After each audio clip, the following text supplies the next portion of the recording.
Hello বন্ধুরা, আশা করি সবাই খুব ভালো আছেন। আজকে আমি আপনাদেরকে দেখাবো prawn and vegetable salad recipe. মূলত আমরা যেহেতু এশিয়ান স্টাইলে আপনাদেরকে দেখানোর চেষ্টা করব, মানে বাংলা স্পাইসি। তো প্রথমেই দিয়ে দিলাম অলিভ অয়েল। ড্রেসিং এর জন্য অলিভ অয়েলটা আমি ইউজ করে থাকি, আপনারা চাইলে সরিষার তেলও ইউজ করতে পারেন। তো লেবুর রস দিয়ে দিলাম, এক স্লাইস লেবুর রস দিয়ে দিলাম, চাট মশলা দিয়ে দিলাম, সামান্য একটু পরিমাণ লবণ দিয়ে দিলাম, একটু বিট লবণ দিয়ে দিলাম সামান্য একটু চিনি, দিয়ে দিলাম সামান্য একটু শুকনা মরিচের ফাঁকি। এবারে দিয়ে দিচ্ছি অল্প একটু এসপি সস, এবারে দিয়ে দিচ্ছি অল্প একটু চিলি সস। তো সবকিছু দিয়ে ড্রেসিংটা ভালোভাবে মিক্সিং করে নিচ্ছি।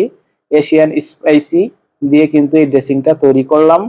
তো ড্রেসিংটা তৈরি করে কিন্তু প্রন এন্ড ভেজিটেবলের উপরে কিন্তু আমি ড্রেসিংটা দিয়ে দিলাম। তো দিয়ে দিলাম কিছু কাঁচামরিচ এবং স্প্রিং অনিয়ন, পেঁয়াজ পাতা একটু কুচি কুচি করে দিয়ে দিলাম। তা আপনারা কিন্তু এভাবে সালাদটা মাখিয়ে পরিবেশন করতে পারেন আপনাদের খাবারের টেবিলে। খুবই সুস্বাদু একটি সালাদ।